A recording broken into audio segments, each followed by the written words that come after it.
नमस्कार दोस्तों, मेरा नाम है जय। Welcome to IT. आज हम बात कर रहे हैं हॉर्टिकल्चर के एक नए टॉपिक की, जिसका नाम है फिजियोलॉजिकल डिसऑर्डर। जैसे कि मैंने आपको बताया था, फिजियोलॉजिकल डिसऑर्डर के लिए मैं क्लास लेके आऊंगा, स्पेसिफिक क्लास लेके आऊंगा। तो हम इसको दो पार्ट्स में करेंगे। एक सिर्फ फ्रूट्स के फिजियोलॉजिकल डिसऑर्डर्स करेंगे, दैहिक विकार, और एक सिर्फ वेजिटेबल के करेंगे। ठीक है, तो आज की क्लास में हम सिर्फ फ्रूट्स के फिजियोलॉजिकल डिसऑर्डर करेंगे। तो मैंगो से स्टार्ट करते हैं। मैंगो के लिए फिजियोलॉजिकल डिसऑर्डर बताऊं तो ब्लैक टिप। एक्चुअली मैंने शायद पहले भी कभी बता दिया हो, मेरे से एक मिसअंडरस्टैंडिंग होगी थी। आप भी अगर अभी देख रहे हो तो अच्छी बात ही है। ब्लैक टिप के बारे में मैंने पहले इतना नहीं बताया, लेकिन फिर भी अगर आपको मिसअंडरस्टैंडिंग होगी हो तब उस टाइम, क्योंकि मुझे हो गई थी, तो आपको ना हो आगे तो मैं बता दूं कि ब्लैक टिप और सॉफ्ट नोज को मैंने मिक्स कर दिया था थोड़ा, इसके सिम्टम्स को। ब्लैक टिप के जो सिम्टम्स हैं वो फ्रूट पे नहीं दिखाई देते हैं, वो आपको लीव्स पे और टहनियों पे, ठीक है, ब्रांचेस पे दिखाई देते हैं, ना कि फ्रूट पे। इसमें होता क्या है, कुछ जहरीली गैसेज हैं जैसे टॉक्सिकेंट गैसेज, वो जैसे carbon monoxide, carbon dioxide, sulphur dioxide, nitrogen dioxide और एसिटिलीन C2H2। ठीक है, ये गैसेज हैं। ये गैसेज क्या करती है, कहां से निकलती है, पहले तो ये देखो, ईंटों के भट्टों से निकलती है। इसीलिए बोला जाता है कि ईंटों के भट्टों के पास आप कभी भी मैंगो का ओरचाड़ ना बनाएं। ईंटों के भट्टे बात करें या औद्योगिक जो भी स्थान होते हैं ना, जहां उद्योग स्टार्ट किए गए हैं, क्योंकि वहां से गैसेस तो निकलेंगी, और ये जहरीली गैसेस जहां जहां से निकलती है, वहां पे आप मैंगो का ओरचाड़, मैंगो का बाग ना लगाएं। क्योंकि उसकी वजह से इसमें क्या होता है, पत्तियों पे कालापन आ जाता है। ठीक है, पत्तियां मुरझा जाती हैं, सड़ी हुई प्रतीत होती हैं, टहनियां काली हो जाती हैं, तो उन पे काले धब्बे दिखाई देते हैं। तो वो उसे इसीलिए ब्लैक टी बोला गया, जो पत्तियां और टहनियों पे दिखाई देते हैं, ना कि फ्रूट का जो टिप पार्ट है वो ब्लैक हो जाता है। ठीक है, तो ये थोड़ा ध्यान रखने वाली बात है। मैं पहले काफी कंफ्यूज था इसमें। और दूसरा, अगर ऑप्शन में ये ना हो तो आप बताओगे बोरोन डेफिशिएंसी। ऑप्शन में ना हो तो आप बोरोन डेफिशिएंसी को देखोगे, वो सेकंड ऑप्शन होगा। ठीक है, तो कंट्रोल कैसे करेंगे आप, बोरेक्स स्प्रे कर देंगे। बोरोन की डेफिशिएंसी से बोरेक्स स्प्रे कर देंगे। वैसे बोर्डेक्स मिक्सचर वगैरह का भी यूज हो जाता है। स्पॉन्जी टिश्यू की बात करते हैं। स्पॉन्जी टिश्यू में देखो, आम के उत्तकों में टिश्यू में क्या होता है, हवा भर जाती है। आम ऐसे सॉफ्ट सा, अजीब सा आपको फील होता है। ठीक है, उसके अंदर वो थोड़ी सी एक कॉम्पैक्टनेस नहीं रहती है। ठीक है, आम के उत्तकों में हवा भर जाती है ड्यू टू हाई टेम्परेचर के कारण हवा भर जाती है। और ये हाई टेम्परेचर सोइल में होता है। ठीक है, सोइल का जब टेम्परेचर हाई हो जाता है, नियर रूट जोन, आम के पौधे के रूट जोन, जड़ तंत्र के पास, जड़ क्षेत्र के पास, ठीक है, अगर गर्मी ज्यादा हो जाएगी तो उसके फल के जो उत्तक हैं उसके अंदर क्या होगा, हवा भर जाएगी। और इसमें ससेप्टिबल वैरायटी कौन सी है, अल्फांसो। अल्फांसो मोस्ट एक्सपोर्ट की जाने वाली वैरायटी है। ठीक है, ऐसी वैरायटी जो सबसे ज्यादा एक्सपोर्ट की जाती है, हम बेचते हैं। ठीक है, इंडिया में इसको ग्रो करते हैं और बाहर देशों में बेचते हैं। इस वैरायटी में सबसे ससेप्टिबल क्या है, स्पॉन्जी टिश्यू आपको देखने को मिलता है। और रेजिस्टेंट वैरायटी कौन सी है, रत्ना। रत्ना जो है रेजिस्टेंट वैरायटी है। दोनों पे क्वेश्चन देखने को मिले हैं, बहुत बार देखने को मिले हैं। स्पॉन्जी टिश्यू पूरा का पूरा इंपॉर्टेंट है। तो क्या करें, अभी हो रहा है गर्मी की वजह से, तो हम क्या करते हैं, 75% जब मेच्योरिटी हो जाती है, परिपक्वता हो जाती है 75% की, तो उसको हार्वेस्ट कर लेते हैं। अब बताओ इसका क्या फायदा। परिपक्वता पे 75% मेच्योरिटी पे हार्वेस्ट कर लिया, मतलब कच्चों को हार्वेस्ट कर लिया, ज्यादा टाइम तक उसको पौधे के साथ अटैच्ड हमने नहीं रहने दिया। ठीक है, क्योंकि ज्यादा टाइम तक अगर आपने तुड़ाई नहीं की तो वो गर्मी की वजह से क्या हो जाएगा, उत्तकों में हवा भर जाएगी। तो हम इसको क्या करेंगे, हम इसकी कटिंग कर लेंगे 75 मेच्योरिटी पे, 75%, और उसके बाद इसको ठंडे तापमान पे स्टोर कर लेंगे लंबे टाइम तक। तो इसमें ये स्पॉन्जी टिश्यू वाली जो दिक्कत है, इससे हमें काफी राहत मिलती है, एक मैनेजमेंट हो जाती है। मल्चिंग क्या करता है, मल्चिंग, अब जब पॉलिथीन से मल्चिंग कर देंगे तो मल्चिंग नमी बनाए रखता है और गर्मी को कम करता है। ठीक है, ये बात थी। अल्टरनेट या अल्टरनेट कह दें या बाइनियल बियरिंग कह दें, मतलब एक वर्ष फल लगते हैं, दूसरे वर्ष फल नहीं लगते हैं, फिर तीसरे वर्ष लगते हैं, चौथे वर्ष फल नहीं लगते हैं। एक साल फ्रूटिंग, दूसरे साल अनफ्रूटिंग। ठीक है, तो अल्टरनेट ईयर में एक साल छोड़ के दूसरे साल इसमें क्या लगता है, फ्रूटिंग आपको दिखाई देती है। फलों की जो बियरिंग है, मतलब फल आते हैं। एक साल छोड़कर फलन होना अल्टरनेट बियरिंग कहलाता है। तो फर्स्ट ईयर में जब फ्रूटिंग होती है तो उसे ओन ईयर बोला जाता है, और जब सेकेंड ईयर में अनफ्रूटफुलनेस आपको देखने को मिलती है तो उसे क्या बोलते हैं, ऑफ ईयर बोलते हैं। जब फ्रूटिंग हो रही है, जब बियरिंग हो रही है, ऑन ईयर। दूसरे जब फ्रूटिंग नहीं हो रही है, अनफ्रूटफुलनेस है, तब उसे बोलते हैं of year, on year, of year. ठीक है, जैसे स्विच है, ऑन कर दिया तो फल होंगे, ऑफ कर दिया तो फल नहीं होंगे, वैसा। तो इसके कई कारण है। कारण है जैसे अनुवांशिक कारण है, जेनेटिक कारण है, CN रेशियो है, मैं पहले बता चुका हूँ।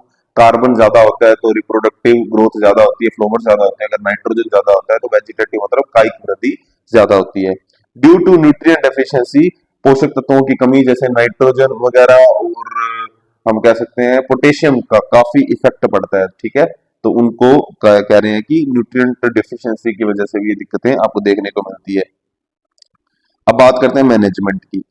पेक्लोब्यूट्राजोल कल्टार का यूज करते हैं। इसकी मात्रा बहुत इंपॉर्टेंट है कि 5 से 10 ग्राम प्रति पौधा रूट जोन में। ये मात्रा वैसे डिपेंड करती है वैरायटी पे, पौधे के आकार पे, लेकिन ये एक बेसिक इतनी यूनिट है, आप याद रखेंगे रेंज। ओफ ईयर जो होता है, जब फल एफलन होता है ना, जब फ्रूटफुलनेस नहीं होती तो ओफ ईयर को कन्वर्ट कर देता है ये ऑन ईयर में, इसलिए पेक्ला पेक्लोब्यूट्राजोल का यूज किया जाता है। क्लस्टर बोलते हैं या क्लस्टरिंग लिखा जाता है। इसके अंदर क्या होता है, लो टेम्परेचर की वजह से एक तो दिक्कत आती है, ज्यादा लो टेम्परेचर हो जाएगा, ठीक है। उसकी दिक्कत क्या आएगी, दिक्कत ये आएगी कि या तो जो फूल है उनके गुच्छे बहुत ज्यादा, फूल बहुत ज्यादा बन जाएंगे, ठीक है। फूल इतने ज्यादा बन जाएंगे उसकी वजह से या तो कोई फ्रूटिंग हो ही नहीं पाएगी, पॉसिबल नहीं हो पाएगी, अच्छा स्पेस नहीं मिलेगा, या होंगे तो बहुत छोटे छोटे छोटे छोटे फ्रूट लग जाएंगे जिनका आकार क्या कहते हैं अनियमित हो जाएगा, बेढंगा सा हो जाएगा, ठीक है। तो ये क्लस्टरिंग की दिक्कत होती है, ये लो टेम्परेचर की वजह से आती है। इसके लिए इसका मैनेजमेंट करने के लिए हम थोड़ी सी इसको गर्मी देंगे, और गर्मी कैसे देंगे, धुआं कर देंगे, जिसे स्मजिंग कहते हैं। धुआं करना, स्मजिंग करना, स्मजिंग प्रोसेस मैंगो में कर दी जाती है। फिर आता है सॉफ्ट नोज, जो मैं आपको बता रहा था कि सॉफ्ट नोज को मैं ब्लैक टिप से कंपेयर कर रहा था, उसके सिम्टम्स कर रहा था। ये जो सॉफ्ट नोज है ये फ्रूट पे ही दिखाई देता है। जैसे फ्रूट का जो तीखा नाक होता है ना, नाक कॉर्नर तीखा, तीखी साइड, वो उसमें क्या होता है, लचीलापन आ जाता है, पिलपिला हो जाता है, थोड़ा वो कोमल हो जाता है काफी ज्यादा, ठीक है। तो वो किसकी वजह से होता है, कैल्शियम डेफिशिएंसी की वजह से होता है। और सेम कैल्शियम डेफिशिएंसी से होने वाला जेली सीड, जेली सीड के अंदर बीज के आसपास की जो कोशिकाएं हैं वो जेली जैसी हो जाती है, ठीक है, पिचकी हुई सी, चिपकी हुई सी। तो वो भी कैल्शियम की डेफिशिएंसी की वजह से होती है। लीव स्कोर्चिंग, लीव स्कोर्चिंग में क्या होगा, पत्तियों के जो किनारे हैं वो आपको जले हुए से लगेंगे, खराब लगेंगे, सड़े हुए से लगेंगे, ठीक है। वो क्या होता है, अब जब आप इरिगेशन करते हो तो उसके अंदर नमक ज्यादा होगा ना, उसकी वजह से होता है। एक्सेस या टॉक्सिसिटी मतलब विषाक्तता क्लोरीन की, तो क्लोरीन की, पानी में क्लोरीन की मात्रा ज्यादा होता है, नमक की मात्रा ज्यादा, ठीक है। अब बात करते हैं सिट्रस की। सिट्रस में आपको डाइवैक बहुत इंपॉर्टेंट है, जिसको एक्सेंथिया के नाम से जाना जाता है। इसमें क्या होगा, पौधे की ऊपर से जो पत्तियां होंगी, ऊपर का जो टर्मिनल पार्ट होगा, वहां से पौधा सड़ना या खराब होना स्टार्ट होगा, और आते आते आते आते आते नीचे सतह तक क्या होगा, मृदा की सतह तक पूरा का पूरा पौधा खराब हो जाता है। ये कैसे होता है, due to deficiency of copper, copper की कमी की वजह से आपको डाईबैक देखने को मिलता है। ये क्वेश्चन पूछा जाता है, सिट्रस में बहुत इंपॉर्टेंट है। गुलाब के अंदर डाईबैक फंगस की वजह से होता है। ये भी एक अलग एक्सेप्शन या कह दें कि अलग अलग पॉइंट था, तो मैंने यही लिख दिया, क्योंकि अब मैं इसको गुलाब वगैरह तो फ्लोवर तो वहां पे कराऊंगा नहीं, उनके भी साथ में ही मैंने जहां जहां नोट डाल के बात कर सकता हूँ मैंने कर दी। Dieback exanthema due to deficiency of copper, double star mark कर लीजिए, आता ही आता है। अब बात करते हैं लिटिल लीफ की। लिटिल लीफ आपको पता ही है, सभी फ्रूट सभी क्रॉप्स में लिटिल लीफ जिंक की कमी के कारण होता है, ठीक है। जिंक की कमी होगी तो लिटिल लीफ होगा। लेकिन ब्रिंजल में जो लिटिल लीफ है वो माइकोप्लाज्मा से होता है, माइकोप्लाज्मा से। और लिटिल लीफ इन एप्पल मैग्नीज की कमी की वजह से होता है। ये तीनों क्वेश्चन ही बहुत इंपॉर्टेंट है। आपने देखा ही है कि लिटिल लीफ आपने काफी बार जब भी पढ़ा होगा तो जिंक की कमी की वजह से ही पढ़ा होगा। लेकिन लेकिन जो ये ब्रिंजल में माइकोप्लाज्मा, ये भी बहुत इंपॉर्टेंट, और लिटिल लीफ इन एप्पल मैग्नीज की कमी से ये भी, क्योंकि ये कुछ ऐसे होते हैं जो थोड़ा हटके होते हैं, थोड़ा एक्स्ट्रा में आपको याद रखने के लिए मजबूर करते हैं। ऐसे क्वेश्चंस आपको मिलते हैं एग्जाम्स में, ठीक है। अगर आपका एग्जाम इजी रहेगा तो जिंक वाले तक ही सीमित रखेंगे, पूछ लेंगे, और मॉडरेट या मॉडरेट टू हार्ड रहेगा तो ब्रिंजल और लिटिल लीफ ऑफ एप्पल, यहाँ पे बात आ जाएगी, गौर कीजिएगा। अब आता है ग्रेनुलेशन। ग्रेनुलेशन क्या होता है, रस कलिकाओं का सूखना, मतलब जो कलिकाएं जिनमें रस होता है, जैसे नींबू, सिट्रस, आपने जो भी देखा, उनके अंदर क्या होता है, कलिकाएं होती है जिनके अंदर रस होता है। जब आप नींबू को निचोड़ते हो तो वो कलिकाओं को ही आप दबाते हो, उनको दबाते हो तो उसके अंदर से रस निकलता है। लेकिन होता क्या है, टेम्परेचर ज्यादा होने की वजह से, इरिगेशन कम होने की वजह से उनके अंदर क्या होगा, पानी की कमी आ जाएगी। जब फ्रूट में पानी की कमी होगी तो वो जो रस कलिकाएं हैं वो सूख जाएंगी, और जैसे ही आप दबाओगे तो बस वो रस कलिकाएं क्या होगा, ऐसे दाने के रूप में परिवर्तित हो जाएंगे और बाहर आ जाएंगी, लेकिन उनमें से रस नहीं निकलता। आपने कभी ऑब्जर्व किया होगा कि आप पूरे नींबू पे जोर लगा देते हो लेकिन रस नहीं निकलता, ऐसी चीजें कब होती हैं? जब वो नींबू पुराना हो जाता है, सूख जाता है, या उसकी जो रस कलिकाएं हैं सूख के दाने में कन्वर्ट हो जाती हैं। ये ड्यू टू हाई टेम्परेचर की वजह से होता है। मैनेजमेंट इसमें लिखा है लेड आर्सेनेट का छिड़काव। अब नहीं करते हैं लेड आर्सेनेट का छिड़काव, प्रॉपर बैन हो चुका है, ठीक है। तो ये अब ऐसा इतना इंपॉर्टेंट नहीं है, तो आपको लेड आर्सेनेट वगैरह का यूज नहीं बताया जाएगा, नहीं पूछा जाएगा, ठीक है। आप इसमें इरिगेशन वगैरह को कंट्रोल रखें, मल्चिंग वगैरह कीजिए, बस ऐसी बात ही आप मैनेजमेंट में पूछ ली जाएगी। पहली बात, इसका मैनेजमेंट भी नहीं पूछा जाएगा और ग्रेनुलेशन के बारे में कभी क्वेश्चंस नहीं आते हैं। अब बात करते हैं ग्रेप्स की। हेन एंड चिकन डिजीज किससे संबंधित है? ये ग्रेप्स से संबंधित है। होता क्या है जी हेन एंड चिकन डिजीज में? देखते हैं। जैसे ये टहनी है, ठीक है। अब इसके ऊपर क्या लगा होगा? ऐसे अंगूर लगे होंगे, अंगूर लगा होगा, जैसे ये अंगूर लगे हैं, और इसके साथ साथ छोटे छोटे अंगूर हो जाएंगे। कुछ दाने बड़े हो जाएंगे, कुछ छोटे रह जाएंगे, कुछ फल। तो ये कैसे प्रतीत होता है? ये ऐसे लगता है कि एक मुर्गी है, जैसे ये मुर्गी है, हैन है, बड़े जो फ्रूट होंगे वो हैन जैसे दिखाए गए हैं, और जो छोटे छोटे फ्रूट्स हैं इनको चिक्स जैसे चिकन दिखाए गए हैं, ठीक है, चिकन की तरह। अब ये क्यों दिखाया गया? इनको हैन एंड चिकन क्यों बोला?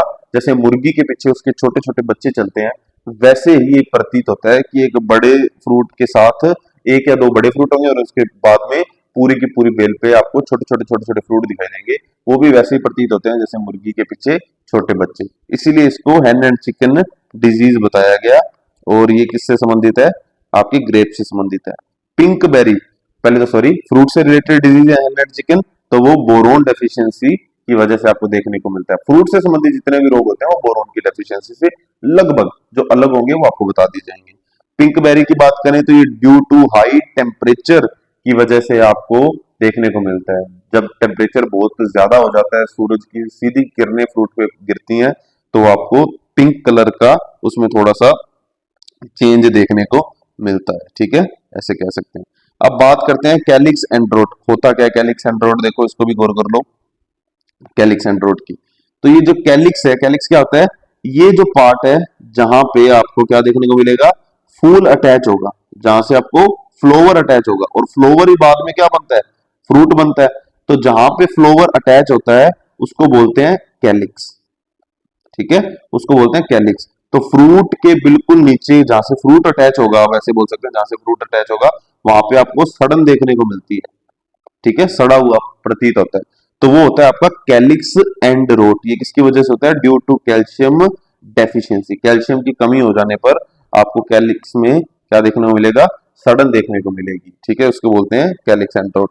शॉर्ट बेरी की बात करें, शॉर्ट बेरी मतलब इमेच्योर, छोटे छोटे फल का आकार छोटा रह जाना, अनियमित आकार, कोई बड़ा कोई छोटा, तो छोटे आकार रह जाना, इमेच्योर फल रह जाना।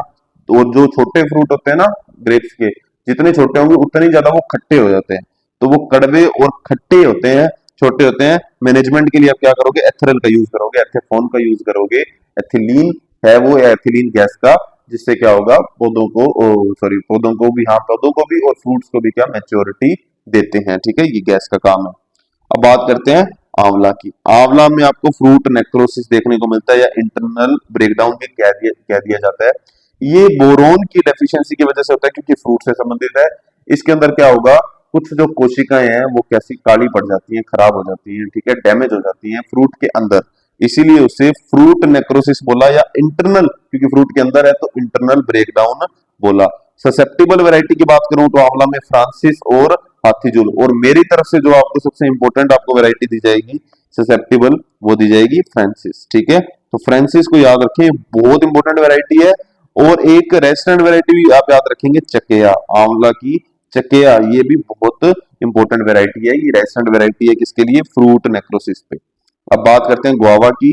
गुआवा ब्रोंजिंग, इसमें गुआवा ब्रोंजिंग में क्या होगा? पत्तियों पे लक्षण दिखाई देंगे, पत्तियां कांस्य है, या ऐसे कहते हैं कि कॉपर कॉपर रंग की हो जाती हैं, और ये जिंक की कमी की वजह से होता है, ठीक है। ये भी इनमें सबसे इंपॉर्टेंट आपको याद करना है, अगर आप पढ़ रहे हो तो आप सबसे इंपॉर्टेंट में मेरी तरफ से फ्रूट में आप मैंगो पढ़ोगे, ठीक है, सबसे पहले मैंगो सबसे इंपॉर्टेंट में।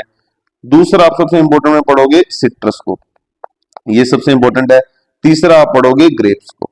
अगर आप कुछ पढ़ नहीं रहे और, तो आप इन तीनों के तो जरूर याद करके जाओगे, बाकी कोई दिक्कत नहीं है, बाकी आप छोड़ सकते हो। फ्रूट क्रैकिंग की जब भी बात आ जाए, क्योंकि फ्रूट से संबंधित है, तो वो बोरोन की डेफिशिएंसी की वजह से, फ्रूट से संबंधित कोई भी अगर दिक्कत आ रही है तो वो बोरोन की डेफिशिएंसी की वजह से देखने को मिलती है। अनार के अंदर, बेल पत्तर के अंदर हो क्या रहा है, अनार का आपने देखा होगा जो ऊपर का जो परत होती है फ्रूट के ऊपर, वो थोड़ी कठोर होती है, बेल पत्तर के भी जो ऊपर की परत होती है वो थोड़ी कठोर होती है। अब जब बोरोन की डेफिशिएंसी हो जाती है तो वो इतनी कठोर हो जाती है कि उनके अंदर जो थोड़ा बहुत लचीलापन भी होता है वो भी चला जाता है, जिसकी वजह से आपको उनके ऊपर क्रैकिंग देखने को मिलती है। ठीक है, तो ये बोरोन की डेफिशिएंसी की वजह से देखने को मिलती है अनार और बेलपत्र में। बनाना के बारे में बताऊं तो एक होता है नीर वेजाई, एक होता है कोटा या सीड वेजाई। अब बनाना की क्या दिक्कत आती है, ठीक है, मैं आपको बताऊं कि आपने देखा है बनाना का फ्रूट, ठीक है, बनाना का फ्रूट देखा है।